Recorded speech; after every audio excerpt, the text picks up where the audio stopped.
त्रयोदशी तिथि भगवान शंकर को समर्पित मानी गई है। ऐसे में प्रदोष व्रत के दिन भगवान शंकर व माता पार्वती की विधिवत पूजा की जाती है। शास्त्रों के अनुसार कृष्ण पक्ष व शुक्ल पक्ष की त्रयोदशी को प्रदोष व्रत रखना चाहिए।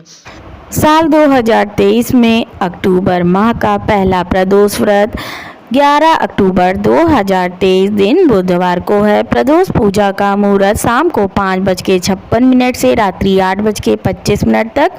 कुल अवधि 2 घंटे 29 मिनट की त्रयोदशी तिथि का प्रारंभ 11 अक्टूबर 2023 को शाम को 5:37 पे हो रहा है और त्रयोदशी तिथि की समाप्ति 12 अक्टूबर 2023 को शाम को 7:53 पर है। प्रदोष काल का धार्मिक महत्व। किसी भी दिन सूर्य के सूर्यास्त और रात्रि के संधि काल को प्रदोष काल कहा जाता है। जिस प्रदोष काल को भगवान शिव की पूजा के लिए सबसे उत्तम माना गया है, उसके बारे में पौराणिक मान्यता है कि इस काल में भगवान शिव ने विष का पान किया था और नीलकंठ कहलाए थे। मान्यता यह भी है कि इसी प्रदोष काल में देवों के देव महादेव कैलाश पर्वत में प्रसन्न मुद्रा में नृत्य करते हैं। मान्यता यह भी है कि एक बार चंद्र देवता को क्षय रोग हो गया था और भगवान शिव ने उन्हें इससे जिस दिन मुक्ति दिलाई थी वह त्रयोदशी तिथि यानी प्रदोष वाला दिन था। प्रदोष व्रत की पूजा विधि। भगवान शिव की साधना से जुड़े इस व्रत को करने के लिए त्रयोदशी तिथि को प्रातःकाल सूर्योदय से पहले उठकर स्नान ध्यान करना चाहिए।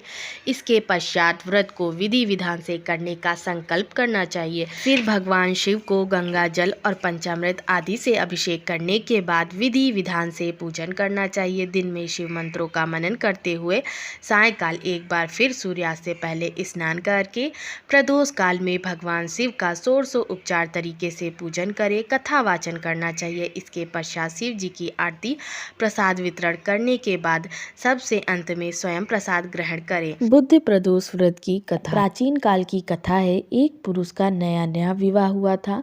वह गौने के बाद दूसरी बार पत्नी को लिवाने के लिए अपनी ससुराल पहुंचा और उसने सास से कहा कि बुधवार के दिन ही पत्नी को लेकर अपने नगर जाएगा। उस पुरुष के सास ससुर ने साले सालियों ने उसको समझाया कि बुधवार को पत्नी को विदा कर ले जाना शुभ नहीं होता, लेकिन वह पुरुष नहीं माना। विवश होकर सास ससुर को अपने जमाता और पुत्री को भारी मन से विदा करना पड़ा।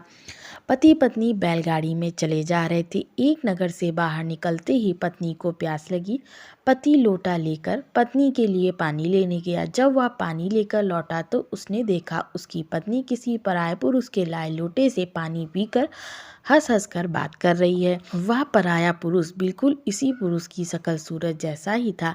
यह देखकर वह पुरुष दूसरे अन्य पुरुष से क्रोध में आग बबला होकर लड़ाई करने लगा। धीरे धीरे वहाँ काफ़ी भीड़ इकट्ठा हो गई। इतने में एक सिपाही भी आ गया। सिपाही ने स्त्री से पूछा कि सच सच बता, तेरा पति इन दोनों में से कौन है? लेकिन वह स्त्री चुप रही क्योंकि दोनों पुरुष हमशक्ल थे। बीच राह में पत्नी को इस तरह लुटा देखकर वह पुरुष मन ही मन शंकर भगवान की प्रार्थना करने लगा कि हे भगवान, मुझे और मेरी पत्नी को इस मुसीबत से बचा लो। मैंने बुधवार के दिन अपनी पत्नी को विदा कर जो अपराध किया है उसके लिए मुझे क्षमा करो। भविष्य में मुझसे ऐसी गलती नहीं होगी। श्री शंकर भगवान उस पुरुष की प्रार्थना से द्रवित हो गए और उसी क्षण वह अन्य पुरुष कहीं अंतर्धान हो गया। वह पुरुष अपनी पत्नी के साथ सकुशल अपने नगर को पहुंच गया। इसके बाद से दोनों पति पत्नी नियम पूर्वक बुधवार प्रदोष व्रत करने लगे। बोलो उमापति भगवान शंकर की जय।